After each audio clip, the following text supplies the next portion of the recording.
네, 우리가 이제 지난 시간에 이제 신명기를 우리가 함께 보고 또 이제 신명기 역사서의 일부 이제 조금 처음 개론적인 부분들을 함께 생각을 해 보았는데요. 이야기를 나눠 봤는데, 다시 한번 좀 복습을 조금 요약을 해서 말씀을 드리면, 신명기라고 하는 이 책은 이제 유일신 신앙의 가장 이제 핵심적인 메시지를 담고 있는 책이다라고 이제 할 수가 있겠습니다. 근데 신명기 말미에 가보면은 일종의 굉장히 중요한 그 조건이 담겨져 있습니다. 조건. 이게 무조건 너희들에게 땅을 주겠다라고 하는 것이 아니라 조건이죠. 그 이전의 율법은 물론이고 특별히 이제 신명기에 나타나 있는 그런 이제 율법 조항들을 지키면 그 땅에서 존속을 하게 될 것이나 그러지 못하면 그 신명기의 마지막 부분에 보면 벌써 이스라엘 백성들을 이제 망해서 포로로 끌려가는 뭐 그러한 부분까지도 포함이 되어 있습니다. 그게 이제 굉장히 중요한 핵심적인 부분이고 실제로 그런 일이 일어났죠. 예. 그러니까 이 땅이라고 하는 게 자동적으로 영구히 이스라엘 백성들에게 주어지지 않는다라고 하는 것을 이제 전제로 하고 있는 것입니다. 이게 이제 굉장히 중요한 이제 신명기 신학이 되겠죠. 그래서 땅이라고 하는 그 의미가 뭐냐? 이거는 우리가 여호수아서에 대해서 우리가 함께 나눠볼 때 그 이야기를 좀 하고요. 어쨌든 이제 중요한 것은 이스라엘 백성들을 향한 그 언약이라고 하는 것이 절대적이지 않다. 다분히 조건적이다라고 하는 거죠. 그게 이제 굉장히 중요한 신명기 신학이라고 할 수가 있습니다. 자, 그런데 이제 결국은 이제 결론적으로 보면 어때요? 결론적으로 보면 이스라엘도 망하고 유다도 망하고 다 망해버렸어요. 다 망해버렸습니다. 물론 그 이후에 이제 회복의 과정이 일어나기는 하지만 그러나 이 유다가 망하고 난 다음에 그때 당시에 역사가들은 어떤 걸 느꼈을까라고 하는 거예요. 그 역사가들의 혹은 당시에 멸망을 경험했던 이제 유다인들의 그 질문이 뭐였을까? 그거는 바로 이제 우리가 왜 망했을까라고 하는 그런 질문이 굉장히 크게 작용했을 것입니다. 그리고 그 이전에도요. 그때 이제 포로기 때 그러한 질문이 굉장히 크게 작용을 했겠고 그 이전에도 이미 이스라엘과 유다의 역사를 이렇게 조망하면서 이 역사라고 하는 것을 어떻게 이해하고 어떻게 평가하고 그 특별히 이제 왕조 시대 때 면면이 내려오면서 그 왕들을 어떻게 평가하겠는가 이것이 어느 순간 굉장히 중요해진 것 같아요. 학자들은 아마도 이 시대를 한 요시아 시대 정도로 보기는 하는데 그래서 그 역사라고 했을 때 완전한 어떤 객관적인 역사라고 하는 것이 가능하겠는가? 사실로서의 100% 객관적인 역사라고 하는 게 가능하겠느냐라고 하는 거예요. 사실 역사 서술이라고 하는 것은 역사관이라고 하죠. 사관이라고 합니다. 역사를 바라보는 나름대로의 관점이 그 안에 투영될 수밖에 없다라고 하는 거죠. 그러니까 우리가 역사를 보는 방식도 아무리 팩트가 중요시되는 오늘 현대 시대에서 역사를 바라보는 방식도 사실은 그 역사관이라고 하는 게 굉장히 중요하다라고 하는 거예요. 뭐 신문 기사들도 우리가 뭐 보지만 그것도 뭐 사실은 이제 기자라고 하는 사람들이 뭔가 팩트 중심의 내용을 적는 것이 가장 기본적인 의무죠. 그게 이제 자기네들이 해야 될 일입니다. 근데 그것만 쓰진 않습니다. 그러니까 어조라고 하는 게 있습니다. 기사에도 어조라고 하는 게 있고 나름대로 어떤 진보적인 관점이냐 보수적인 관점이냐 나름대로 이제 논조가 있어가지고 그것이 반영이 된다라고 하는 거예요. 그러니까 어떻게 보면 100% 사실로서의 역사, 순수한 사실로서의 역사는 존재하지 않는다라고 하는 것을 우리가 좀 염두에 두고 이제 이것은 좀 바라봐야 될 것 같습니다. 자, 그래서 이제 신명기 역사서라고 하는 것은 뭐냐 하면, 물론 이제 우리가 신명기 역사서를 결론을 내기 위해서는 열왕기서까지 다 봐야 돼요. 열왕기서까지 다 봐서, 여기에 적혀진 어떤 역사적인 관점이라고 하는 것이 바로 이러한 것이구나. 우리가 그제서야 사실은, 결론을 낼 수는 있을 것 같습니다만은, 그러나 이제 처음 시작하는 단계에서 신명기 역사서라고 하는 거에 어떤 개념을 우리가 좀 보고, 그 다음에 여호수아로 넘어가 가면 좋을 것 같습니다. 그래서 이제 신명기 역사서에 대한 연구, 뭐 제가 지난주 말미에 뭐 잠깐 말씀드렸죠. 드베테라고 하는 분이 이제 어떤 연구를 박사 논문을 썼는데 그 박사 논문 가운데 굉장히 중요한 걸 언급을 했다 그랬습니다. 어떤 걸 언급을 했냐면 이 신명기 두루마리가 바로 요시야가 발견한 두루마리다. 요걸 이제 매칭을 시킵니다. 드베테라고 하는 사람이 굉장히 합리적으로, 그 다음에 언어적인 어떤 비교를 하면서 그 신명기 두루마리가 바로 요시야가, 엄밀히 말하면 요시야의 신하들이죠. 요시야의 신하들이 성전을 리모델링 하다가 발견한 그런 이제 두루마리다라고 하는 것이고, 요시야가 바로 요 신명기 두루마리를 읽고 뭘 하는 거예요? 종교 개혁을 단행하였다. 이 종교 개혁의 모토는 무엇입니까? 유일신 종교 개혁이다라고 하는 거예요. 아니 뭐 이스라엘 백성들이 당연히 처음부터 유일신 믿었던 건 아닙니까? 라고 생각할 수 있지만 뭐 그렇죠. 그렇기는 한데 올바른 방식으로 신앙생활을 제대로 하지 못했다라고 하는 것이 성경의 전체죠. 그러니까 이제 요시야, 뭐 그 전에 히스기야도 있었습니다만은 저들이 그 경건한 왕들이 종교 개혁을 할 때 뭐 지방에 있는 뭐 아세라, 바알, 산당 이것들을 엄청나게 때려 부셨다라고 하는 언급이 나오지 않습니까? 그것은 뭘 말하는 거예요? 그런 게 있었다라고 하는 거예요. 이것을 만들면 안 된다. 우상을 하나님의 형상을 만들면 안 된다라고 하는 율법이 이미 주어졌음에도 불구하고 그것을 제대로 상기하지 못했다. 저는 이것이 레위인의 중요한 책임이라고 생각을 하는데요. 어찌됐든 간에 이들이 잘못된 우상 숭배와 지방 산당 이 숭배에 빠져서 결국 하나님의 뜻에 부합하는 그런 거룩의 삶을 이루어내지 못했다. 거룩한 나라를 이루어내지 못했다라고 하는 게 여기 이제 굉장히 중요한 포인트다라고 하는 거죠. 그래서 가장 1차적인 어떤 작업이라고 하는 것이 뭐냐면 바로 이제 신명기의 저술연대라고 해야 될까? 신명기서의 어떤 확립. 물론 이제 그 내러티브 상으로 보면은 당연히 이제 신명기 두루마리는 이미 존재했었던 것이고 이 서기관들이 이것을 이제 발견했던 것이고 요시야의 종교개혁이 그 내용의 골자가 바로 신명기의 내용을 그대로 따른 것이다라고 하는 것을 우리가 이제 가정을 할 수가 있습니다만은 근데 뭐 오늘날 우리가 가지고 있는 그 전체 신명기의 틀이 100% 오리지널한 것이었느냐? 그거는 조금 알 수는 없습니다. 알 수는 없습니다.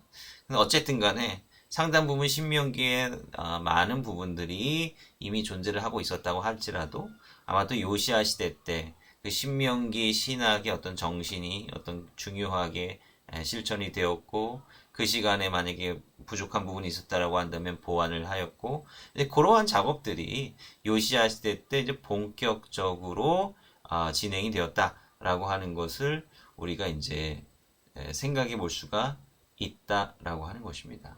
예. 그래서 이제 드베테의 공원이라고 하는 것은 바로 이제 그러한 부분이 되겠습니다. 그래서 이제 열왕기하 23장 여기에 보면은 요시야가 이제 종교 개혁을 하는 이제 다양한 그 행위들이 나오는데 요것이 바로 신명기 구절과 언어적으로 굉장히 닮아 있고 유사하다라고 하는 것을 우리가 이제 볼 수가 있습니다.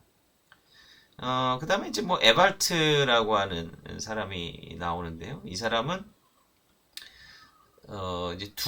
이제 그 구약의 역사를 이제 이렇게 크게 두 부분으로 나누면서 이렇게 보았습니다. 하나는 창세기부터 여호수아, 그 다음에 사사기서부터 열왕기서 이렇게 두 가지의 책으로 크게 나누었습니다. 그래서 창세기부터 여호수아를 위대한 기원서들, 그 기원이라고 하는 건 뭐냐면 이스라엘의 기원을 말하는 거겠죠. 근데 여기서 중요한 포인트가 뭐냐면 에발트라고 하는 사람은 바로 창세기부터 여호수아까지를 한 묶음으로 봤다라고 하는 그러니까 일종의 이게 뭐냐면 육경의 개념으로 처음에 이것을 인식했다라고 하는 겁니다. 뭐 제가 지난번에 말씀드렸던 것 같은데 그러니까 당시에 대다수의 유럽의 비평적인 학자들이나 독일 학자들 특별히 이 사람들은 육경을 너무나도 당연한 것으로 여겼어요. 왜냐하면 왜 그렇죠? 하나님께서 아브라함, 이삭, 야곱에게 뭘 주셨습니까? 예, 그 언약을 주셨잖아요. 예, 언약을 주셨습니다. 근데 그 언약을 주시는 가운데 민족과 땅의 언약을 주셨습니다. 민족은 이제 창세기에서 출애굽으로 이제 넘어오면 이제 형성이 되었지만 땅이라고 하는 게 신명기에서 이게 끝나버린다면 되게 애매하다라고 하는 거예요. 그러니까 신명기는 땅이 확립이 되지 않았잖아요. 그리고 심지어 땅이 있을 수도 있고 없을 수도 있고 너희들 하는 거에 따라서 굉장히 다분히 불안정한 상황이다라고 하는 거죠. 근데 엄밀히 말하면 여호수아까지는 가야 막 땅이 막 분배되고 이러니까 하나님의 언약이 여호수아에 가야 성취되는 것이다라고 사람들은 당연히 그렇게 받아들였다라고 하는 거예요. 물론 이제 종교 전통적으로는 이제 오경까지를 이제 신명기까지를 오경의 테두리 안에 넣고 그 다음 책까지 분리하는 전통을 가져왔지만 이 사람들이 생각하는 것은 이제 본래적으로는 육경의 개념에서 봐야 된다라고 초기에 그 비평주의자 학자들은 그렇게 봤던 것입니다. 그거에 대한 부분들은 나중에 제가 다시 한번 정리를 좀 해드리도록 하겠습니다. 그래서 이제 창세기부터 여호수아서는 이제 위대한 기원서들이라고 하는 것이고요. 그 다음에 사사기서부터 이제 사사기서부터 뭔가 이제 사사라는 왕들은 아니지만 그래도 뭔가 좀 굉장히 기본적인 그러한 어떤 나라의 모습, 완전한 나라는 아닙니다만 나라의 모습 구색을 좀 갖춰가기 시작을 하는 거죠. 그리고 이제 사무엘상하에서 첫 번째 왕들이 세워지지 않습니까? 사울왕, 다윗왕. 그 다음에 열왕기 상하에서부터 이제 열왕들의 이야기가 쭉 나타나게 된다라고 하는 것입니다. 그래서 이 분은 이러한 이제 두 가지 분류의 체계 구성을 주장을 하면서 그 가운데 이제 사사기서부터 열왕기서를 신명기적 편집자들의 편집 작업의 결과다라고 이제 봤습니다. 신명기적 편집자들의 편집 작업의 결과. 그러니까 이제 그 신명기가 이제 요시야 시대 때 이제 발굴이 되고요. 그 상당 부분의 내용을 종교개혁에 투영을 하고, 그럼 이 종교적인 신앙의 중심으로 다시 나아가야 된다라고 했을 때, 항상 뭔가 새로운, 정신적인 어떤 방향을 제시할 때, 국가의 어떤 비전을 제시할 때, 그때 가장 중요한 게 뭐냐면, 역사다라고 하는 거예요. 역사예요.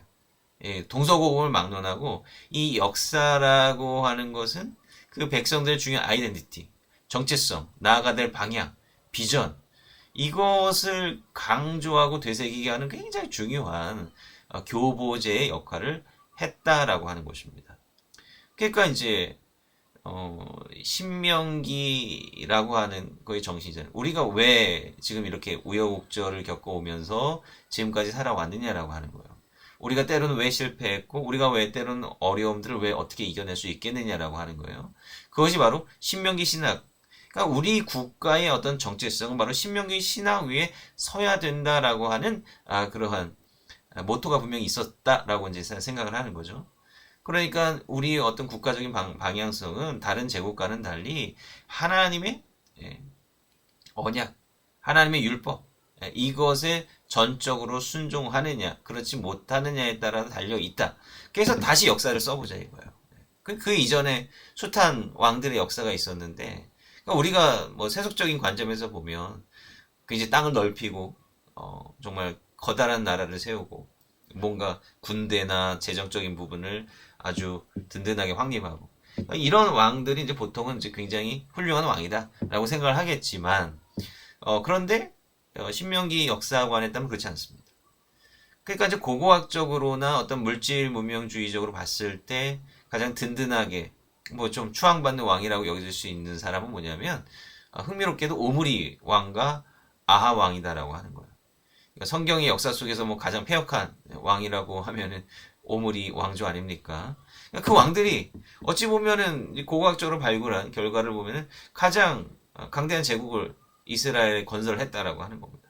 근데 아이러니하게도 이들은 하나님의 말씀에 순종하지 않았고 완전 패역하고 백성들을 억압한 왕으로 성경에 그려지고 있습니다. 뭐 그런 거죠.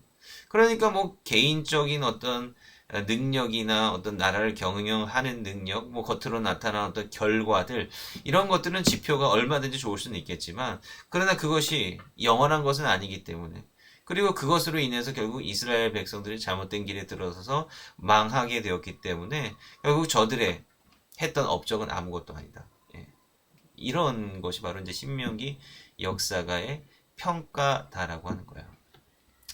근데 이제 여기 보면 이제 첫 번째 편집자, 두 번째 편집자에 대한 가설을 내세우는데, 그러니까 신명기 역사를, 이런 신명기적 편집자를, 신명기 역사를 이제 서술함에 있어서 중요한 이제 두 가지 변곡점이 있었다라고 하는 거죠. 첫 번째는 이제 요시아 시대, 요시아 시대 종교개혁의 상황 가운데서 우리가 과거 역사를 다시 재소술하자라고 하는 필요성, 이제 그런 것들이 이제 융성하던 그런 시대가 있었고요.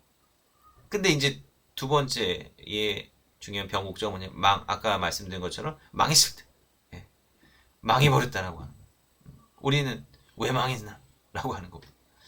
그러니까 이 에발트가 두 번째 편집자로 상정하는 사람은 바로 바벨론 포로기의 그 편집자다라고 하는 거예요. 결국은 이 첫 번째 이제 편집자는 보다 조금 희망. 요시아 시대 때는 그래도 희망이 있었던 시대거든요. 좀 뭔가 요시아는 제2의 다윗이라고 불릴 정도로 예, 엄청난 영토를 넓힙니다. 북이스라엘의 영토를 굉장히 많이 수복을 하죠.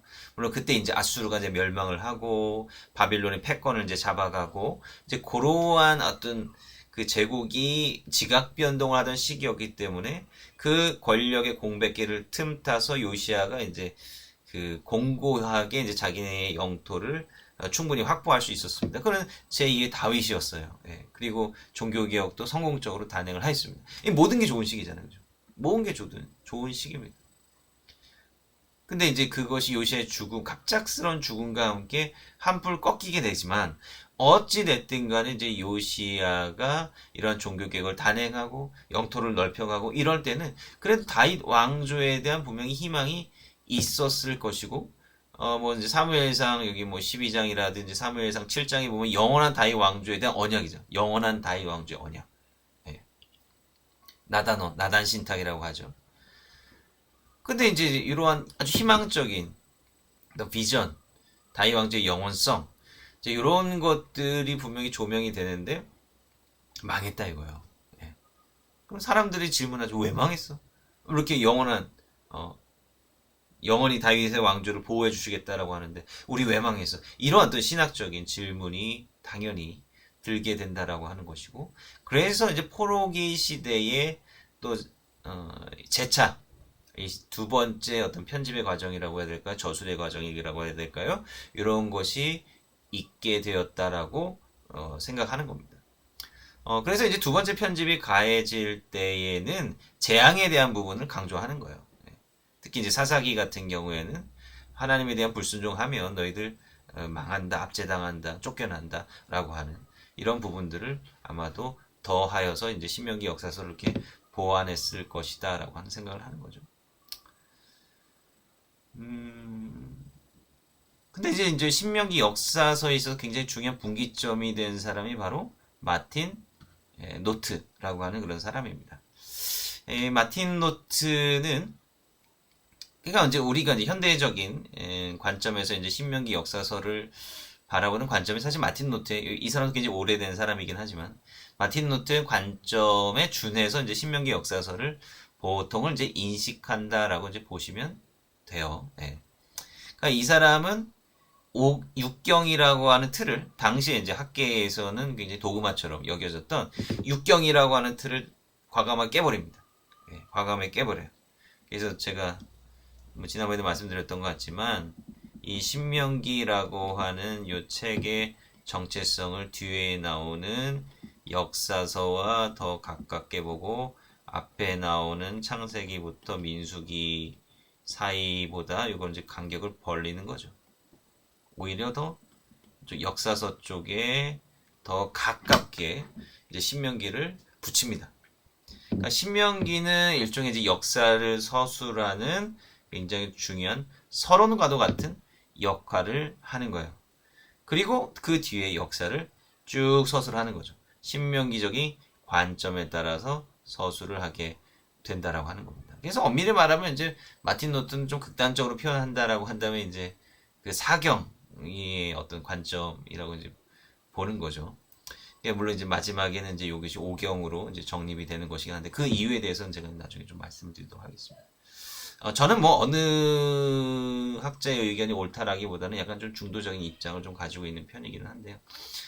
어찌됐든 간에 이제 그 마틴 노트는 당시 도그마와도 같았던 그 육경의 틀을 깨 버리게 됩니다.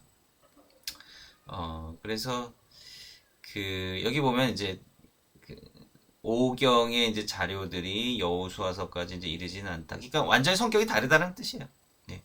오경은 그래도 신명기 정도에서 끝나는 것이고, 신명기가 약간 그 중앙에 이제 끼워져 있는 책이긴 한데, 과도기적인 그런 위치를 가지고 있고, 뒤에 있는 역사서를 새롭게 안내하는 가이드라인이 바로 이제 신명기다라고 이제 이야기를 하게 되는 것이죠.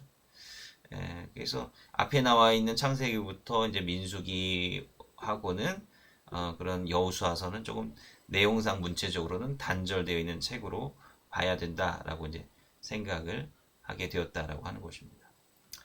그래서 마틴 노트는 이제 그 신명기 역사서라고 하는 것을 좀 아주 체계적으로 좀 정리를 한 사람이에요. 그러니까 이전의 학자들은 이제 조금씩 언급을 그냥 짤막짤막하게 하는 정도라고 한다면 마틴 노트는 단행본에 해당하는 그런 연구를 체계적으로 하였고, 그 다음에 이제 그 역사서라고 한다면 그 챕터가 있지 않겠습니까? 무슨 시대, 무슨 시대, 무슨 시대, 뭐 이런 나름대로의 어떤 챕터들이 있지 않겠습니까? 그래서 이제 여호수아 1장 1절에서 9절, 12장 23장, 여기 찾아보시면 뭔가 중요한 시대를 구분하는 듯한 의도적인 어떤 편집자적인 어떤 그 언급들이 이 중간중간에 놓여 있다라고 이제 파악을 했어요. 그래서 이런 식으로 신명기 역사가들이 체계적으로 역사를 재편집했다라고 이제 본 겁니다. 그래서 이제 요거를 기준으로 봤을 때 신명기 역사서가 어떻게 시대적인 구분이 되어 있느냐? 여호수아 시대의 정복, 여호수아 정복 시대, 사사 시대, 왕정, 사마리아 몰라까지 유다와 이스라엘 왕국 역사, 분열 왕국 역사, 그다음에 유다 말기 이제 이렇게 되는 겁니다. 근데 이제 마틴 노트는 신명기 역사가의 그 시기를 기원전 560년으로 보았습니다. 앞에 나와 있는 학자과는 달리, 그다음에 뒤에 있는 요 사람과는 달리 단일 편집자로 보았습니다. 다만 요시아 시대 종교개혁부터 나름대로의 그런 역사관이나 역사 자료를 가지고 있었던 사람이라고 보기는 했지만 그 시대 사람이라고 또 보지는 않았습니다.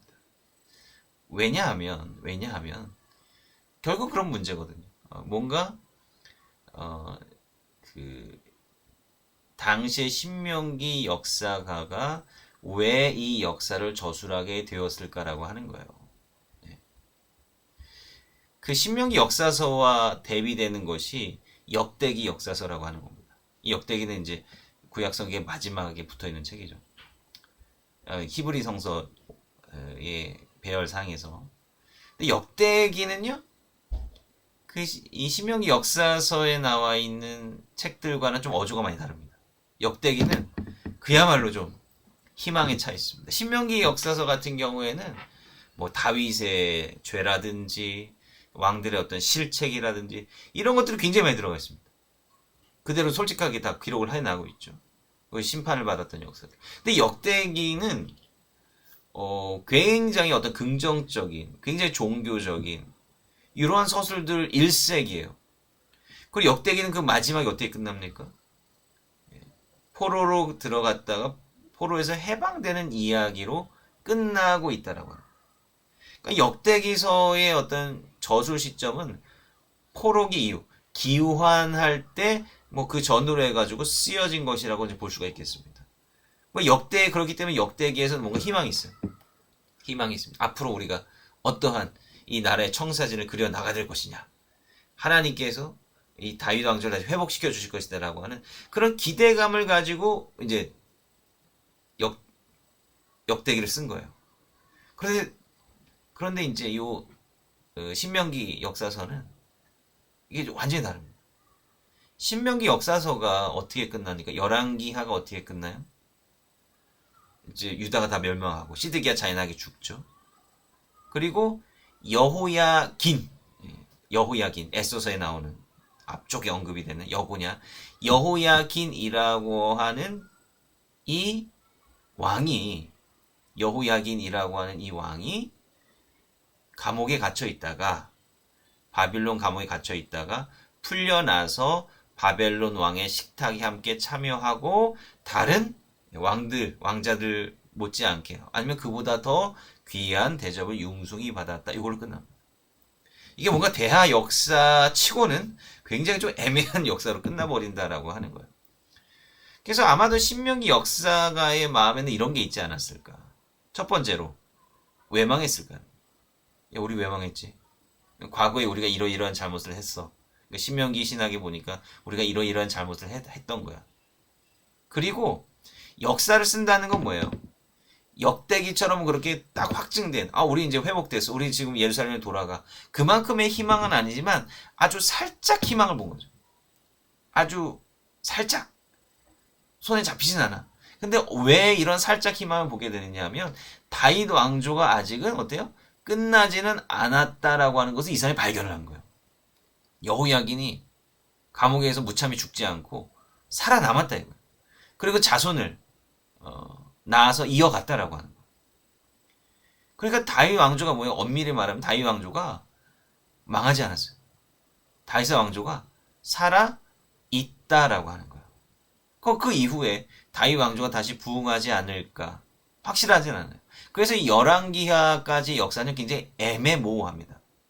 뭔가 좀 그 다음 시대에 대한 어떤 기대와 불안감이 그 마지막 부분에 나타나고 있다라고 하는 거예요. 이게 마틴 노트는 바로 여호야긴이 풀려날 그 당시 그 역사를 알고 있었던 사람에 의해서 작성이 된 것이다. 예.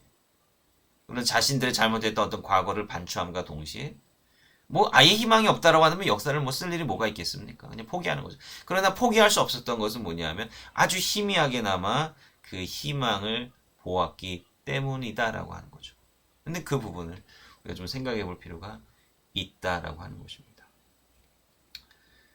여기 뭐 크로스라고 하는 학자는 이제 뭐 앞선 에발트처럼 이제 두 번의 어떤 편집 뭐 이것들을 보는데요. 이제 여기서 이제 조금 주목할 만한 부분은 뭐냐면 열왕기하 21장 10절에서 15절의 말씀인데 요게 이제 므낫세의 죄악과 관련된 겁니다. 그러니까 이게 이제 북이스라엘 여론은 왜 망했습니까? 열왕기서에 따르면 북이스라엘 왜 망했어요? 여로보암의 죄 때문에 망해버렸다라고 하는 거죠. 여로보암의 죄 때문에 망해버렸다라고 하는. 그러니까 마치 이제 여로보암의 죄가 돌이킬 수 없는 그런 죄가 되어서 북이스라엘 파국으로 몰아넣었다라고 하는 뭐 논리처럼 이렇게 우리가 읽혀집니다. 그럼 남유다는 어떻습니까? 남유다는 막 다윗 왕조잖아요. 이 나단 신탁도 하고 영원한 다윗 왕조 그 다음에 요시아 왕에 대한 어떤 확신 이런 것들을 분명하게 잘 드러내고 내포하고 있지만 근데 결국은 망해버렸어요. 그래서 아마도 뭐 사실 저는 동의하지 않습니다만은 아마도 그 포로기 시대의 신명기 사가는 바로 므낫세의 죄악. 성경에 보면 이제 므낫세 때문에 이제 막 돌이킬 수 없, 마치 이제 여로보암처럼 유다의 여로보암이 므낫세입니다. 므낫세 때문에 돌이킬 수 없는 그러한 운명을 만들었다. 므낫세 때문에 결코 유다는 자유롭지 못하고 분명히 죄 때문에 망해버릴 것이다. 방점을 딱 찍어놓는다. 라고 하는 거예요.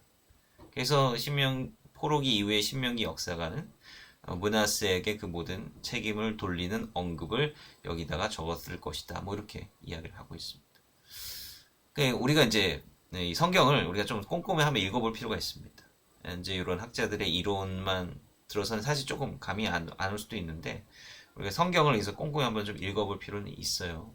여러분들 나름대로 한번 좀 고민하고 좀 생각해볼 여지가 분명히 있다라고 생각을 합니다. 마지막으로 이제 소개시켜 드릴 분은 바로 이제 토마스 레머라고 하는 분인데요. 이분은 이제 이분의 이제 특징은 뭐냐면 이분의 특징은 기존에 아까 뭐 이제 뭐 이중 편집이냐 뭐 일주냐 한 번에 다 한 거냐 뭐 이제 이런 여러 가지 이론들이 있지 않습니까? 그리고 뭐 언제 한 거냐? 근데 이 레머라고 하는 분 이거 모든 것들 다 통합하는 그런 어, 이해를 굉장히 잘 하시는 분입니다. 모든 것들이 다 설득력이 있다라고 생각을 해가지고 그것들 자신만의 어떤 역사적인 프레임에 대통합을 하는 그 아주 탁월한 능력을 가지고 계신 분입니다. 근데 이제 뭐 이제 이분의 어떤 이론이 뭐 이렇게 좀 단순하진 않은데 한 가지만 중요한 한 가지만 좀 찝어드릴게요. 그 부분은 이제 저도 굉장히 그 뭐 역사적인 측면에서보다도 책의 성격 그거와 이제 굉장히 중요한 관련이 되어 있고 굉장히 설득력이 있다라고 생각을 하는데 그러니까 이런 부분이에요. 그러니까 결국 핵심은 이 신명기에서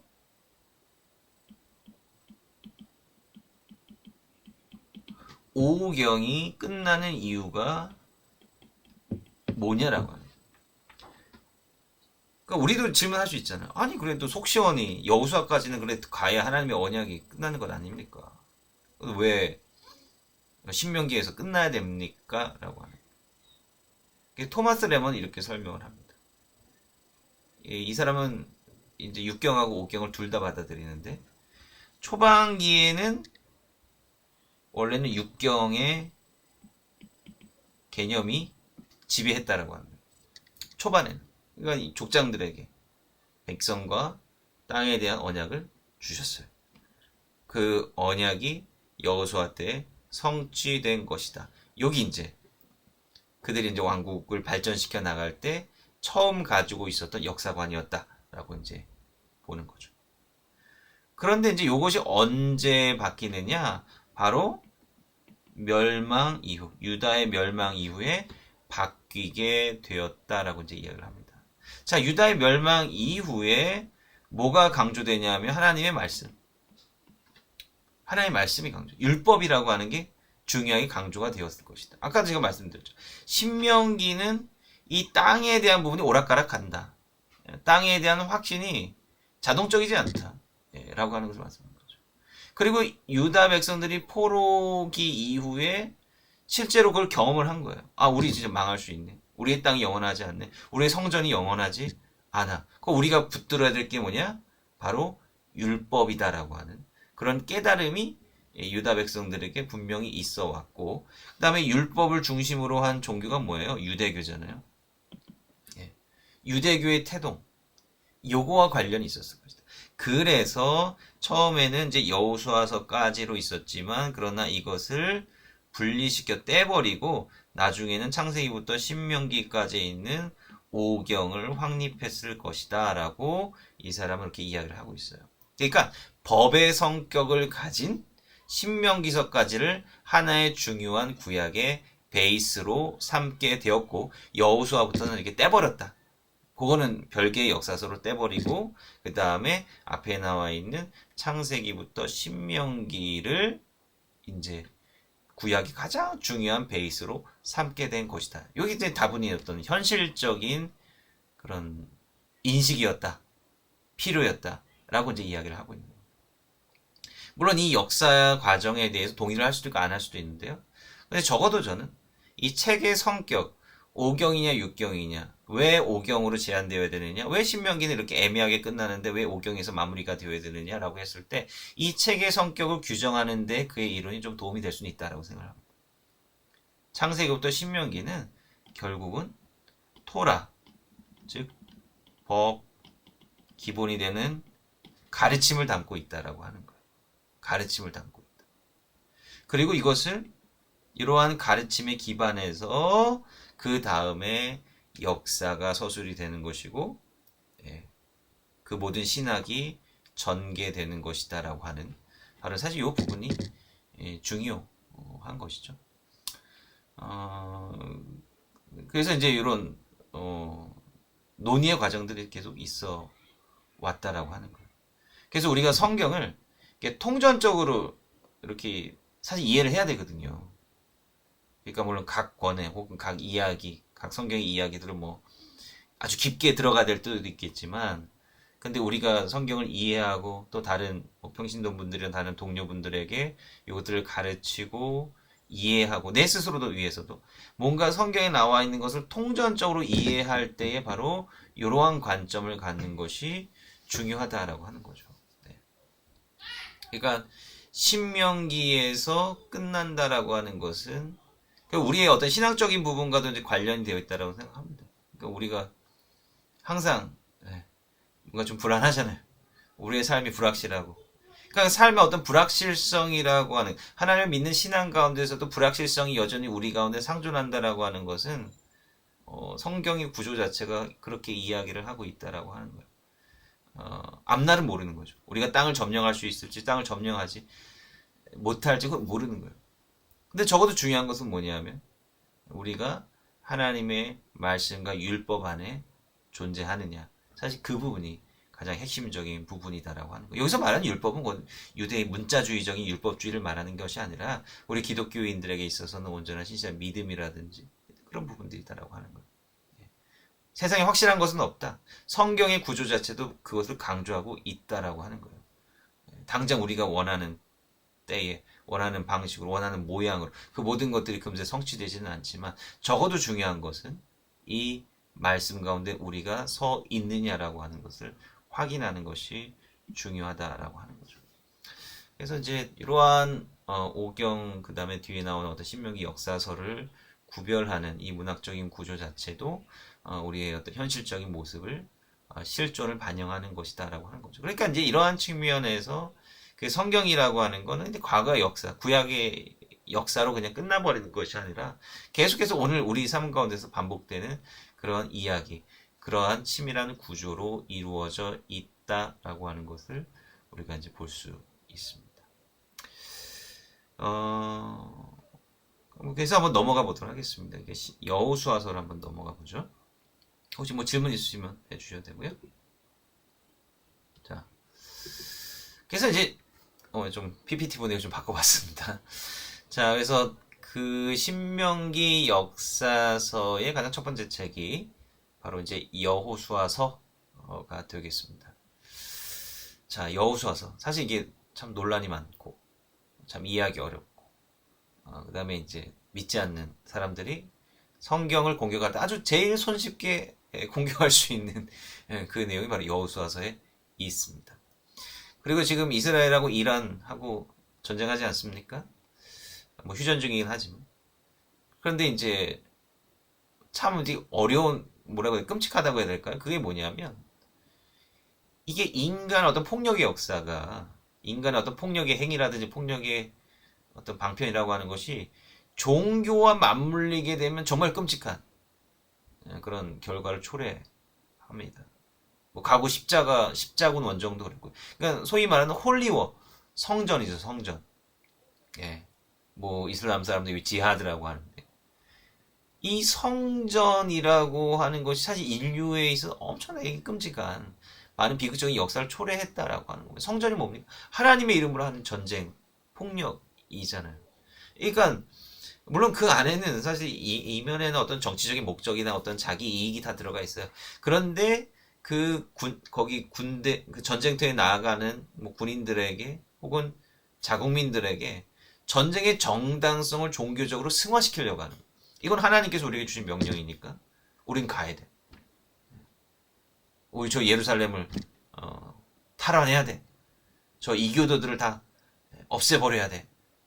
그러니까 요 논리가 가장 중요한 이 논리의 가장 중요한 근거가 바로 여호수아서다라고. 그러니까 이 성전이라고 하는 개념 지금도 계속되고 있는 거예요. 유대인들은 당연히 항상 유대인들은요 뭐 그 무기의 이름을 짓고 그 다음에 뭐 작전명을 하고 할 때 다 성경에서 따옵니다. 예. 뭐 이제 일어서는 사자 뭐 그것도 그렇고 그 이제 미사를 격추시키는 것도 뭐 다윗의 물맷돌 뭐 이렇게 그냥 뭐 물론 자기네들 역사죠. 성경의 역사라고 하는 게. 그래서 어쨌든 간에 거기에 어떤 종교적인 함의를 항상 강조해서 어떤 자신네들의 어떤 그 정책이나 어떤 군사 행동을 정당화하려고 하는 거죠. 그래서 우리가 이제 여호수아서를 좀 잘, 특별히 이제 전쟁과 어떤 폭력의 역사와 관련해서 우리가 좀 잘 이해를 해볼 필요가 있을 것 같습니다. 이제 좀 여러모로 이제 중요한 측면이라고 할 수가 있겠죠. 근데 여호수아의 가장 중요한 핵심은 땅이죠. 땅을 점령하고 이 땅을 차지하는 거. 요게 이제 가장 중요한 그 핵심입니다. 그러면 중요한 건 이제 이유잖아요. 왜 땅을 점령하고 왜 땅을 차지해야 되느냐라고 하는 거예요. 근데 이 땅이라고 하는 거에는 굉장히 중요한 어떤 그 신학적인 함의가 있습니다. 우리가 이제 성경의 흐름, 구속사의 관점에서 이것을 살펴볼 필요가 있습니다. 하나님이 뭐 이스라엘 백성을 막 편애하셔가지고 기존에 있는 사람 다 쫓아내고 이스라엘 백성들을 밀어서 아이고 우리 내 백성 아주 잘 살면 돼. 이런 거냐라고 합니다. 도대체 하나님의 플랜이 도대체 뭐냐? 하나님의 어떤 구속사적인 플랜 가운데서 이스라엘 백성들이 가나안 땅으로 들어오게 된 것이냐? 이거를 사실 우리가 총체적으로 좀 통전적으로 이해해 볼 필요가 있다라고 하는 거예요. 그러니까 땅이라고 하는 건요, 하나님께서 그 귀하게 축복하신 영역이다라고 하는 거죠. 땅이라고 하는 것은 근본적으로 하나님의 축복의 영역이다. 하나님께서 축복하신 영역. 그러니까 이게 바로 거룩이라고 하는 거예요. 거룩. 땅은 거룩해져야 된다라고 하는 거예요. 하나님 보시기에 거룩한 지경이 되어야 된다. 근데 이제 창세기 전역사 부분을 여러분들 보시면 어떻습니까? 땅이 저주를 받는 거거든요. 땅이 저주. 그러니까 아담이 죄를 짓고 난 다음에 뭐예요? 땅이 저주를 받거든요. 아무리 너가 열심히 일해도 땅은 소산을 내지 못한다. 그러니까 축복된 땅이라고 하는 것은 결국 무엇입니까?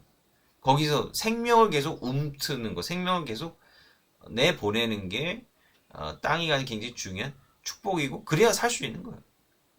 그러니까 결국 축복이라고 하는 게 그 땅에서 어떤 생명이든지 누구든지 잘 먹고 잘 사는 것, 그게 사실은 축복의 가장 중요한 가시적인 증거다라고 하는 거예요. 너무 세속적이지 않습니까? 근데 여기에는 전제가 있습니다. 누구나 다요, 누구나. 세상적인 어떤 복이라고 하는 건 뭡니까? 세상적인 어떤 축복이라고 하는 것은 경쟁의 결과예요. 이거는 첨예한 경쟁의 결과입니다. 내가 이만큼 가지고 있으면 다른 사람은 이만큼 뺏기는 거예요. 물론 그렇게 단순화할 수는 없지만. 근데 세상의 구조가 그렇게 생겨 먹었습니다. 모든 사람이 모든 것들을 다 필요한 대로 가질 수가 없어요. 사람들의 어떤 욕망이 굉장히 강하게 투영이 되는 그런 시대가 지금 우리가 살아가는 시대다라고 하는 거예요. 그 가운데서 뭐가 많으면 불평등도 생기는 것이고 압제도 생기는 것이고 이 세상과의 어떤 불균형의 문제도 생기는 것이고 그에 따라서 땅이 오염이 되고 하는 거죠. 그래서 이제 아담 이후에 가인이 이제 나타나게 되는 거죠. 최초의 살인자. 그 다음에 가인이 뭘 하는 겁니까? 성을 쌓아요, 성. 네. 자신의 아들의 이름으로 성을 쌓아요. 에녹성이라고 하는 것이죠. 성이라고 하는 것이 결국 무엇입니까? 문명을 상징하는 거예요. 도시 문명. 근데 이 인류 최초의 도시 문명이라고 하는 것이 어디에 근거하고 있어요? 땅에 근거하고 있습니다. 네, 땅에 근거하고 있어요. 땅.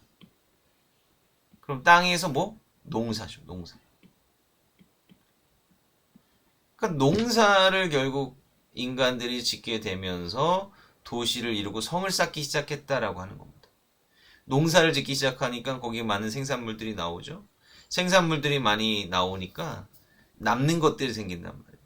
그 남은 것을 잉여 생산물이라고 하는데 그 잉여 생산물을 누가 더 많이 차지하느냐? 거기서 이제 계급이 생기는 거예요. 거기서 계급이 생기는 것이고 왕도 있고 그 다음에 귀족도 있고 평민도 있고 노예도 있고 이런 식으로 결국은 경제적인 문제로 귀결이 되는 거예요. 땅과 경제적인 부분은 때려야 뗄 수가 없는 겁니다. 심지어 오늘날까지도 말입니다.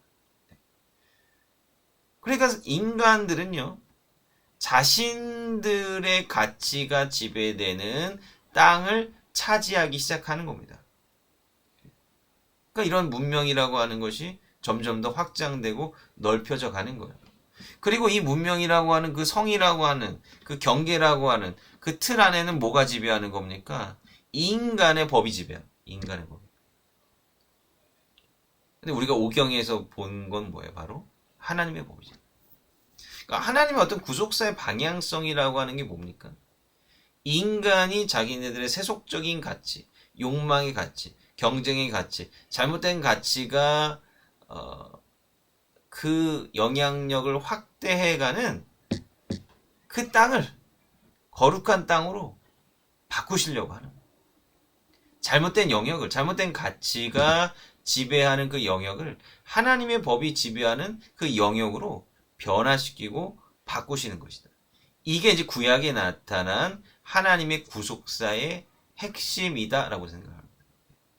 잘못된 땅을 바꾸는 것. 뭐 좀 전에 신명기 역사서에 대해서도 우리가 이야기를 했죠. 그것도 결국 그런 거 아니겠습니까? 그러니까 신명기 역사서에서 판단하려고 하는 것이 뭡니까? 이 왕이 하나님께서 주신 이스라엘이라고 하는 그 나라를 거룩한 땅으로 만드는 정책을 취했느냐? 아니면 여전히 세속적인 가치가 지배하는 그러한 땅으로 만들었느냐? 결국은 땅이에요. 결국은 땅이다라고 하는. 하나님께서 이 땅을 회복시킨다라고 하는 것이 중요한 구속사의 핵심이다라고 하는 것이고, 그래서 이제 창세기 12장에 보면은 믿음의 조상들에게 맞아, 그 땅으로 가라. 그 땅으로 가라라고 하는 거. 그리고 출애굽기 19장 6절에 보면 내게 대하여 제사장 나라가 되고 거룩한 백성이 되라. 근데 여기서 이제 중요한 이제 함의가 있습니다. 자, 하나님께서는 이스라엘 백성들에게 도대체 무슨 나라를 만들려고 하셨을까? 라고 하는 거예요. 저희가 이제 창세기에서 출애굽기로 넘어가는 부분에서 제가 말씀을 드렸을 것 같은데, 그리고 결국 이제 제국이라고 하는 어떤 거대한 영토를 이렇게 확장하고, 그러니까 우리가 이제 좀 그런 생각을 가질 수가 있겠죠. 아니, 하나님께서는 좀 이스라엘 백성들에게 좀 힘도 주시고, 뭐 널따란 땅도 주시지. 이스라엘 그거 뭐 애기 그 좋은, 뭐 크게 코딱지만한 땅을 가지고 뭘 하라는 얘기입니까? 라고 생각할 수도 있어요. 성경에 말하는 대로 정말 애굽 사람들이 벌벌 떨 정도로 이스라엘 백성들을 이렇게 강대한 나라를 민족을 이루었다라고 한다면, 아니 못하라고 그렇게 복잡하게 출애굽시키십니까? 예? 애굽을 그냥 점령해 버리면 되지. 그리고 거기서 제국을 발현시켜서 하나님의 거대한 나라를 만드시면 되지. 그렇게 생각할 수 있는데, 결론적으로는 이제 오히려 그 땅에서 빼셨습니다. 그죠? 아브라함의 출신지는 바벨론 땅이었죠. 그 땅에서 빼셨어요. 하란을 거쳐서 이스라엘 땅으로 가나안 땅으로 들어오게 하십니다. 모세도 마찬가지죠. 모세는 물론 그 땅에 들어오지 못했지만 어쨌든 모세의 인도함을 받은 이스라엘 백성들이 그 가나안 땅으로 들어오게 되었다라고 하는 거죠. 그러면서 거기 하나님께서 땅을 분배하고 나누셨다라고 하는 거. 자, 근데 우리가 이제 민수기에서도 이제 땅의 경계가 나오고요. 여호수아서에서도 땅의 경계가 나옵니다. 자, 그러면 이 경계라고 하는 의미가 도대체 뭐냐라고 하는 거예요. 근데 굉장히 중요합니다. 하나님께서 어디서부터 어디까지 너희들의 경계가 될 거라고 말씀하셨는데, 왜 이런 경계를 주셨을까요? 우리가 이제 1차적으로 생각했을 때, 이스라엘 백성들이 이제 살아야 될 땅이니까 하나님께서 이 부분은 확실하게 주실 것이다라고 개런티 하시는구나. 이렇게 생각할 수도 있겠지만, 또 다른 한편으로는, 아니, 왜 굳이 경계를 지어주시지? 이스라엘 백성들이 힘을 길러서, 또 강대한 나라가 되면, 무한정 땅을 넓힐 수도 있을 것 같은데, 왜 경계를 지어주셨을까? 우리가 그 부분을 좀 생각을 해봐야 된다라고 하는 거죠. 1차적으로는 이스라엘 백성들에게 주어진 권리입니다. 이 땅 없는 이스라엘 백성들에게 하나님께서 너희들에게 요 지경에 해당하는 땅을 줄게. 권리죠. 선물입니다. 예. 그리고 이 땅에서 너희들이 안정적으로 살아가게 해줄게. 이 권리다라고 하는 거예요. 그래서 이 권리라고 하는 건 어떤 측면에서 생각해 봐야 되냐면 자기 정체성의 확립을 위한 것이다라고 하는 겁니다. 그러니까 나중에 이제 이스라엘 백성들이 디아스포라 생활을 하지만 놀랍게도 이스라엘 백성들이 2000년간 디아스포라 생활을 하지만 그들의 정체성을 지켜왔잖아요. 그죠? 그 이유와 그 원동력이 무엇입니까? 그래서 우여곡절이 많고 말도 많고 탈도 많았지만 그래도 저들이 하나님의 백성으로서 이스라엘 땅 안에서 살았던 그 성전을 중심으로 해서 함께 똘똘 뭉쳤던 그런 역사가 저들에게 있었기 때문에 그렇다라고 하는 거예요. 네. 같이 한데 모여 살아서 그때 하나님의 나라를 이루려고 애썼던 그 과거의 역사가 있었기 때문에 그리고 그때의 나름대로의 자기 정체성을 확립할 수 있었기 때문에 그렇게 수천 년 동안 나라가 없었음에도 불구하고 디아스포라 생활을 했었음에도 불구하고 다시 돌아와서 저렇게 나라를 세울 수 있었다라고 하는 거죠. 그러니까 하나님께서 이 경계를 삼아서 거기에 이스라엘 백성을 살게 하신 것은 1차적으로는 저들이 그 땅에서 거룩한 백성으로서의 자기 정체성을 확립하기를 안정적으로 확립하기를 원했다라고 하는 거예요. 거룩한 백성이죠. 거룩한 백성으로서의 자기 정체성. 자, 그런데 또 다른 한편에서 우리가 이제 이 시대 가운데 우리 좀 잘 생각을 해봐야 될 것인데 한계가 있습니다. 넘어가면 안 돼요. 그 경계를 정해 주셨다라고 하는 건 뭐냐면 거기 넘어가지 마라. 너 그 안에서만 살아라라고 하는. 또 어떤 측면에서는 한계가 된다라고 하는 거예요. 거기 한계가 주어져. 여러분 생각해 보세요. 어떤 나라라고 해서 모든 나라가 이제 나라가 세워졌는데 우리는 이 영토가 여기까지야. 우리는 절대 수백 년이 지나도 여기 넘어서면 안 돼. 그런 나라가 세상에 어디 있어요? 그런 나라가 세상에 어디 있어요? 경계는 지금까지 우리의 힘이 미치는 영역까지가 경계인 거죠. 전쟁을 해가지고 넓히면 그 넓힌 땅이 우리의 땅이 되는 것이고, 엄밀히 말하면 경계에 그 한계는 사실 없는 거예요. 태생적으로 모든 나라들이 그런 거예요, 그죠? 근데 이스라엘이라고 하는 이 나라는 태생적으로 한계가 지워졌다라고 하는 이런 거죠. 자, 한번 생각해 보십시오. 점령이라고 하는 그 목적을 가진 확장이라고 하는 그 목적을 가진 전쟁, 그리고 그 전쟁이 하나님의 명령으로 인해서 수행된 그러한 전쟁은 점령 전쟁밖에 없어요. 그러니까 여호수아, 사사기 요거밖에 없습니다. 하나님께서 야, 저 아람 제국 너희 쳐들어가, 저 애굽한테 너 쳐들어가, 하나님 한 번도 그런 말씀하신 적 없으시죠. 이스라엘 백성들에게 주어진 그 경계 안에 그 영토를 점령할 때, 그때 하나님께서 전쟁을 주도하시고 소위 말하는 하나님의 전쟁, 거룩한 전쟁, 이러한 것들이 그 안에서만 이루어졌습니다. 밖으로는 그런 거 절대 없어요. 물론 이스라엘이 자기 판단, 잘못된 자기 판단으로 인해서 영토를 확장을 하려고 시도를 했다거나 그런 건 보입니다. 그런데 여호수아는 사사기처럼 야, 너희들 저쪽으로 싸워, 이런 거는 나오지 않는다. 때로는 이제 방어적인 블레셋과의 전쟁이 있어서 때로는 방어적인 차원에서의 전쟁을 할 때는 그런 게 있어요. 이스라엘 백성이 먼저 나가서 싸우지는 않습니다. 하나님께서 먼저 나가서 싸우라고 말씀하시는 않습니다. 제가 이제 제 박사 논문의 한 중요한 파트가 이제 이 전쟁에 관한 부분인데, 구약 성경에 나타나 있는 전쟁을 이렇게 쫙 정리를 전체적으로 좀 해봤어요. 한 100개 가까이 됩니다. 전쟁 이야기, 짧고 긴 전쟁 이야기들이 굉장히 많아요. 100개 가까운 전쟁 이야기들이 있는데, 그 모든 전쟁이 다 하나님의 뜻에 의해서 이루어진 전쟁이 아닙니다. 잘못된 전쟁들도 많아요. 잘못된 자기 판단에 의해서 이루어진 전쟁도 많고, 그 다음에 통계로 이렇게 내보면 우리가 그 구약 성경에서 이제 비춰지는 그런 어떤 폭력성 전쟁 이런 것들에 대한 좀 편견을 가지고 있는지도 모르겠어요. 실제로 하나님께서 야 나가서 전쟁 저들 진멸해 전쟁에서 싸워 이건 몇 건 안 됩니다. 몇 건 안 돼요. 네. 퍼센티지가 얼마 안 돼요. 하나님께서 주도하시는 전쟁이라고 하는 게 그렇게 많지가 않습니다. 이거 다시 한번 좀 생각해 볼 일입니다. 이따가 헤렘이라고 하는 것에 대해서 말씀을 드릴 때 제가 다시 말씀을 드리겠지만 한번 생각해 볼 여지들이 상당히 많이 있다라고 합니다. 자, 오경과 여호수아서의 부분이 아까 이제 제가 말씀드렸던 부분인데 오경이 신명기로 이제 한 일단락 되고요. 그다음에 이제 여호수아서가 이제 시작이 되는데 그러니까 율법과 이 땅 점령의 역사를 이제 분리함으로써 땅이 당연하게 주어지는 것이 아니다라고 하는 것을 강조하는 겁니다. 땅이 당연하게 주어지는 건 아니에요. 네. 주어질 수도 있고 아닐 수도 있어. 네. 그리고 땅에서의 존속은 율법 준수 여부에 달려 있다라고 하는 걸 강조하고요.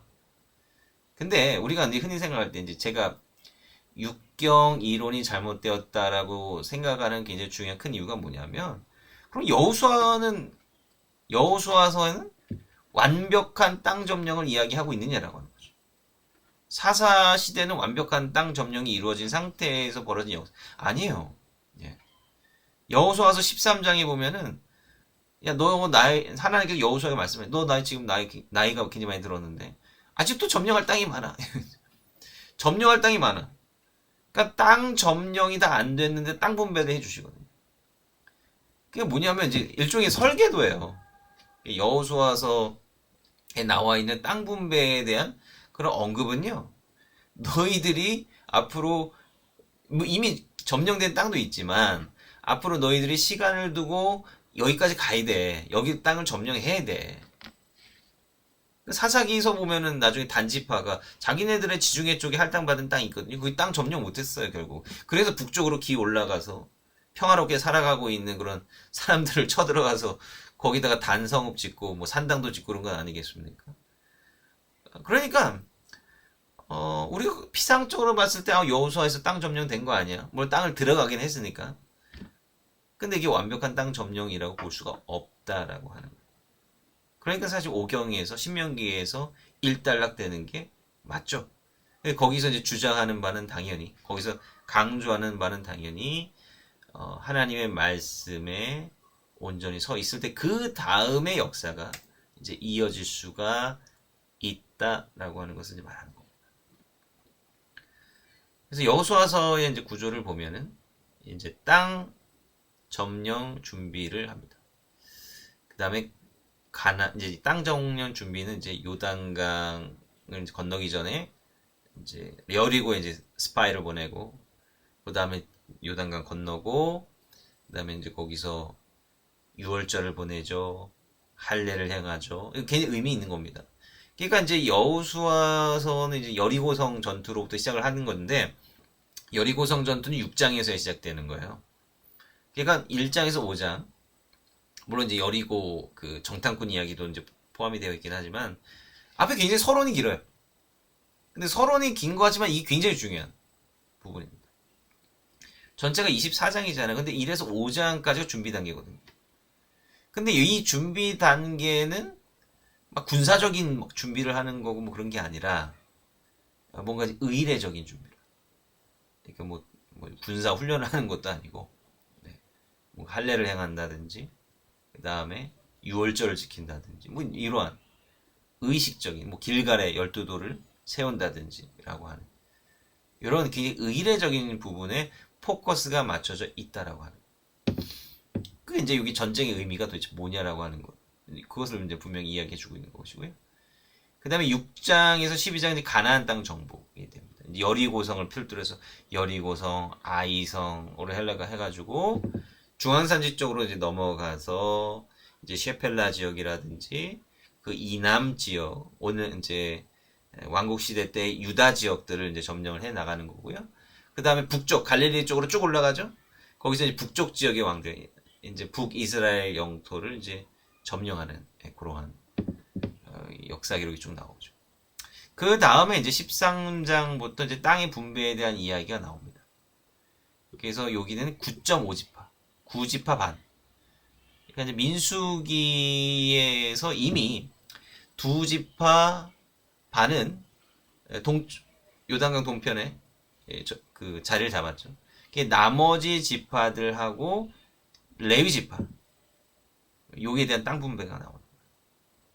그러니까 이제 그 에브라임, 그러니까 이제 사실 이제 지파들이 이제 12개냐 13개냐 보통 우리가 12지파라고 이제 보통 이야기를 하는데 사실 레위 지파까지 합하면 이제 13지파거든요. 근데 구약의 전통에서는 어찌되었든 12라고 하는 12이라고 하는 이 숫자를 의도적으로 자꾸 맞추려고 하고 있어요. 12라고 하는 게 이제 완전수이기 때문에 그렇습니다. 그래서 이제 레위 지파까지 합쳐서 12지파라고 했을 때에는 보통 므낫세 지파랑 에브라임 지파를 합쳐서 요셉 지파라고 언급을 하기도 합니다. 어쨌든 12지파가 돼요. 그래서 이제 이렇게 땅 분배를 하게 되고요. 그 다음에 이제 또 22장에 보면 요단 동편 제단에 대한 문제가 생기죠. 그래서 요단 동편에 이제 먼저 그 자리를 잡은 지도, 여기 지도 보면은 이제 요단 동편에 그 루벤 지파, 갓 지파, 므낫세 반 지파 이렇게 돼 있죠. 므낫세 나머지 반 지파는 여기 서편에 있습니다. 므낫세 지파가 어마어마하게 이제 크게 나와 있죠. 루벤 지파, 갓 지파, 므낫세 지파 이렇게 돼 있습니다. 그러니까 이제 요 지파들이 굉장히 처음부터 문제였습니다. 왜냐하면 그 이스라엘 백성들의 그 행군로가 여기 요단강 동편 쪽으로 이렇게 올라가잖아요. 그러니까 여기는 사실은 본의 아니게 점령하게 된 땅이에요. 여기는 원래 그냥 올라가야 되는 땅이거든요. 근데 뭐 에돔이고 모압이고 자기네들이 길을 안 터줘가지고 예. 그렇게 해가지고 본의 아니게 점령하게 된 땅이 바로 요단강 동편에 있는 땅들인데 여기서 이제 이 사람들이 우리 여기 점령했으니까 우리 여기서 눌러 앉을래? 이렇게 이미 얘기는 해버립니다. 근데 모세가 열받았죠. 그래서 야, 너 같이 가야지. 여기서 그냥 주저앉아 있으면 안 된다라고 해서 아이들하고 여성들은 놔두고 남자들만 데리고 요단강을 건너게 되는 겁니다. 요단강을 건너서 그렇게 했는데 요 동쪽에 동쪽에 있던 사람들이 뭘 만든 재단을 만들어. 재단을 만든. 그 열받았죠. 또 여호수아 열받아가지고 그리고 지파들이 열받아가지고 하나님이 하지 말라는 왜 제단을 멋대로 만드느냐, 저 지파들 멸절시켜야 된다. 요런 이제 분열이 벌어지게 됩니다. 근데 이제 이 동쪽에 있는 지파 사람들이 뭐라고 이야기를 합니까?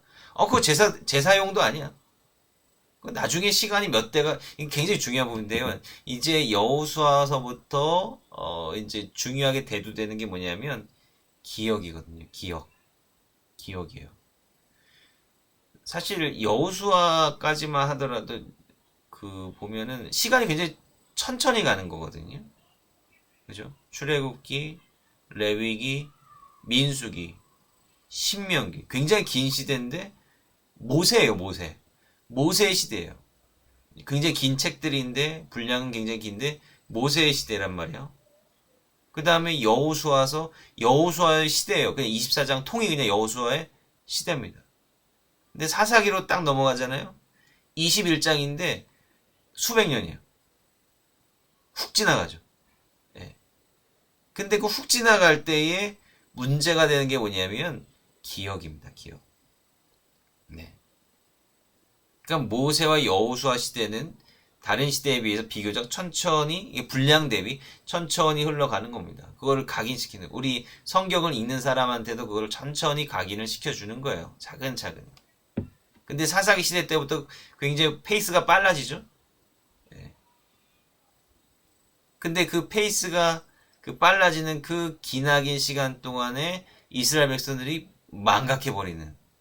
망각해버려서 그 결과 이제 잘못된 길로 가게 되는. 이제 요거를 이제 보여주고 있는 거죠.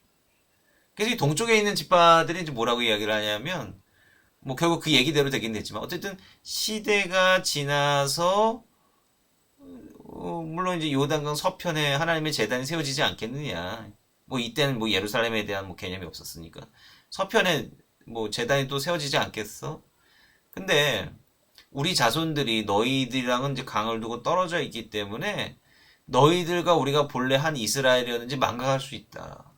그럼 공통점을 어디서 찾겠냐? 바로 우리가 한 분 하나님만을 섬겼다라고 하는 것, 그거는 우리가 지켜야 되지 않겠느냐. 그래서 그거를 기념하기 위한 심볼로 우리가 제단을 만든 것이다. 이제 이렇게 이야기를 하는 거죠. 그래서 이제 오해를 풀죠. 이건 제사용이 아니라 우리의 자손들에게 이제 우리가 한 분 하나님을 섬겼다라고 하는 것을 상기시켜 주기 위한 교보제야. 네, 이렇게 이제 면피를 하게 됩니다. 뭐 그렇게 이제 그런 에피소드가 이제 있게 되는 것이고요. 그 다음에 이제 이런 지파들이 이렇게 땅 분배를 받고, 그 다음에 이제 이렇게 검은색으로 이제 표시해 놓은 이런 이제 지명들이 바로 이제 레위인들이 흩어져서 살게 되는 그런 이제 성읍들로 이제 이렇게 표시가 잘 되어 있죠. 이거는 이제 또 나중에 우리가 다시 한번 좀 보고요. 레위인에 대한 문제나 이런 문제들을. 그 다음에 이제 마지막에 이제 여호수아의 고별 연설과 언약갱신. 언약갱신 또 한번 나옵니다. 앞에서 시내산에서의 언약갱신 나왔죠. 신명기에서의 언약갱신 또 나와요. 그러니까 출애굽과 신명기에서는 뭐가 바뀌는 거예요? 언약의 당사자가 바뀌는 겁니다. 출애굽 1세대, 그다음에 출애굽 2세대 이렇게 바뀌게 돼. 언약 당사자가 바뀌어요. 그다음에 여호수아서는 그게 연결이 되는 거긴 한데 이제 땅을 점령했다라고 하는 뭐가 바뀌? 환경이 달랐어요. 환경이 달라졌다. 정황이 달랐어요. 환경이 달라졌기 때문에 다시 한번 언약을 갱신하는 겁니다. 그래서 이제 마무리가 되는 거예요. 그러니까 실제로 땅 점령이 어느 정도 되고 난 다음에 너 이 땅 가운데서 여호와 한 분만 진짜 섬겨야 된다. 다시 한번 각인시키는 거죠. 이제는 이게 현실이 된 거예요. 광야에서 언약갱신할 때는 이게 좀 뜬구름 잡는 거죠. 아직 우리는 아무것도 점령한 것도 없고 땅 구경도 못했고 지금 사막밖에 없는데. 근데 이제는 실제로 그 상황이 된 거예요. 그래서 다시 한번 언약갱신을 하게 되는 거죠. 자, 그래서 이제 여호수아 시대에 이제 넘어가면 이제 몇 가지 변화가 중요한 변화가 생기죠. 이제 광야에서 땅으로 변화가 생깁니다. 이게 광야라고 하는 건요. 굉장히 중요한 의미가 있습니다. 광야라고 하는 것은 하나님의 거룩한 백성들로 철저하게 훈련되는 시간이라고 볼 수가 있겠습니다. 광야에서 이스라엘 백성들이 할 수 있는 게 아무것도 없잖아요. 뭘 할 수가 있겠습니까? 그러니까 저 먹는 것도 하나님께서 다 주셔야 되는 거예요. 만나, 뭐 메추라기. 그러니까 이스라엘 백성들이 딱히 할 수 있는 건 아무것도 없어요. 그냥 하나님께서 가르쳐 주신 율법을 외우고 그것들을 어떻게 실천해야 되나. 그걸 이제 결단하고 이제 배우는 단계가 된다라고 하는 거예요. 근데 땅으로 완다라고 했을 때는 이제 실전인 겁니다. 이제 그런 나라를 실제로 만들어야 돼. 하나님께서 주신 그 율법에 기초한 거룩한 나라를 이제 만들어야 되는 단계예요. 그래서 뭔가 좀 이론적이고 어떤 추상적인 그러한 단계에서 이제 구체적인 단계로 넘어가게 된다라고 하는 거예요. 자, 보면 리더십이 이제 바뀌잖아요. 이제 여호수아 1장 1절과 2절에서 보면 이렇게 돼 있죠. 여호와의 종 모세가 죽은 후에 그들 곧 이스라엘 자손에게 주는 그 땅으로 가라. 여호와의 종 모세가 죽은 후에. 이게 굉장히 중요한 변화를 강조하고 있는 구절이라고 할 수 있습니다. 그러니까 모세 율법 수여자에서 여호수아 군사 지도자로 바뀌는 겁니다. 뭔가 종교성이 강조. 물론 여호수아도 하나님의 율법을 중요하게 이제 강조하고 하나님의 율법에 이제 종속되어야 되는 그런 존재입니다. 그런데 이제 현실적으로 나타나는 모습은 군사 지도자예요. 실제적으로 앞장서서 싸우고 때로는 현실 정치에도 이제 관여를 해야 되고 나라의 기틀을 세워야 되는 그런 어떤 현실적인 정치 지도자 혹은 군사 지도자로서의 모습이 뚜렷하게 부각이 되는 시대가 새롭게 변화한다라고 하는 겁니다. 이제 이스라엘 백성들이 뭔가를 이 땅 가운데서 해야 되는 거예요. 그러니까 이제 이게 구약 버전의, 그러니까 저는 이렇게 이게 구약 버전의 성육신이다. 하나님의 뜻이 이스라엘이라고 한 나라를 통해서 실현이 되는 겁니다. 물론 질적인 차이는 어마어마하게 있지만 구약에서의 결국 성육신이라고 하는 것이 거룩한 백성 이스라엘 백성들 그 나라를 통해서 실현되어 가는 거예요. 네. 그 과정에서 생각하거든요. 그 다음에 양식의 변화가 있어요. 먹는 거 중요하지 않습니까? 경제 체제의 변화입니다. 그 전에는요, 하나님께서 그냥 하늘에 주시는 만나예요. 근데 강을 건너자마자 만나가 스탑됩니다. 그리고 그 해에 가나안 땅의 소출을 먹었다 이렇게 되어 있습니다. 그러니까 이제 이거는 너희들이 땀 흘려 일해서 먹으라라고 하는 거죠. 여기 이제 창세기하고의 어떤 저는 유비가 있다라고 생각을 합니다. 그러니까 사실 농사라고 하는 게 사실은 이제 축복이잖아요. 그러니까 아담이 그 저주를 받은 내용이 뭡니까? 아담이 저주를 받은 내용은 뭐냐면 너 그냥 무일푼으로 먹고 살 수 있는데 너 이 땀 흘려야지 너 먹을 거 있을 거야. 사실 이게 핵심이 아니에요. 아무리 땀을 흘려서 일을 해도 땅은 제대로 된 소출을 내주지는 않을 것이 이게 저주입니다. 노동은 신성한 겁니다. 노동은 이 세상을 만들어가는 과정이에요. 창세기 2장에 보면은 거기에 일할 사람이 없었기 때문에 그 땅이 그냥 제대로 균형도 없고 그냥 공허했다 뭐 이제 이런 식으로 표현되고 있는 거거든요. 땅에 아무 소산도 아무것도 없었다. 왜 일할 사람이 없어서. 그러니까 창세기에서 말하는 노동이 신성한 겁니다. 근데 거기서 나타난 저주라고 하는 것이 결국 뭐냐면 땅이 안 좋아졌다. 인간의 욕심으로 인해서 땅이 안 좋아졌다라고 하는 거죠.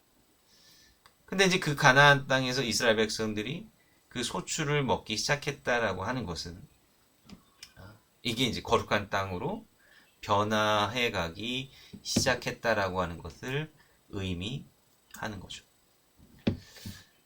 그 요단강을 이제 건넙니다. 이스라엘 백성들이.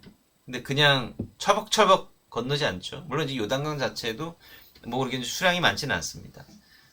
뭐 이제 뭐 나일강, 메소포타미아, 뭐 티그리스강처럼 이렇게 사람이 건널 수 없는 그런 강은 아닙니다만은 그래도 뭐 오늘날에는 근데 오늘날에 우리가 보는 이제 그 요단강이 특별히 이제 좁아 보이는 이유는 거기 이제 댐이 있어서 그래요. 중간중간에 이제 수량 조절을 하기 위한 그 갈릴리 쪽에 자그마한 댐이라고 하긴 뭐예요. 보가 있기 때문에 그렇습니다.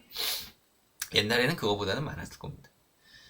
그래서 이제 이 이스라엘 백성들이 요단강을 건너려고 했을 때 물이 끊겼다라고 했습니다. 그러니까 이게 우리가 이제 피상적으로 생각할 때는 이게 또 홍해 바다처럼 이렇게 확 이제 벌어진 건가라고 생각할 수도 있겠지만 그렇지는 않아요.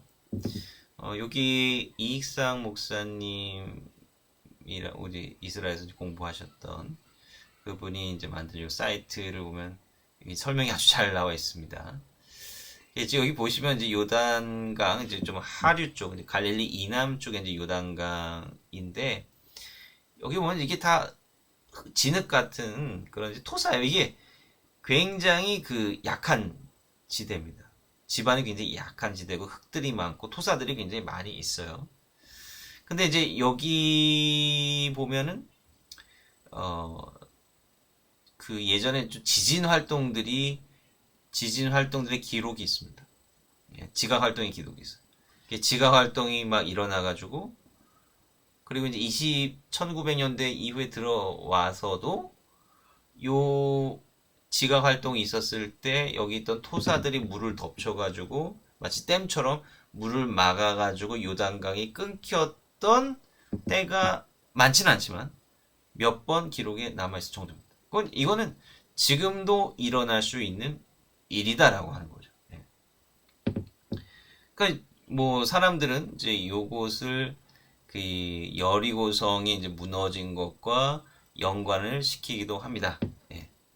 그러니까 이게 하나님께서 그 성벽을 이제 무너뜨리셨다라고 하는 것.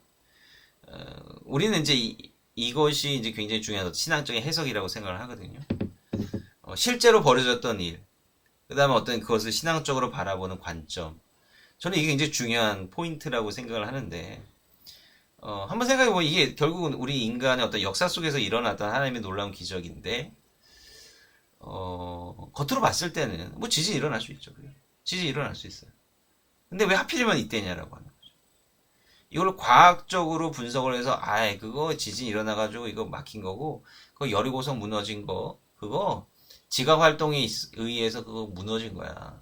뭐 이렇게 사람들 뭐 맞을 수도 있어요.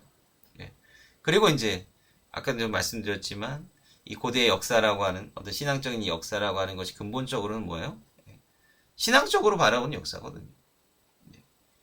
그 히스기야가 이제 사내립과 이제 전쟁을 하는 가운데 아수르 군대가 갑자기 막 멸절했잖아요.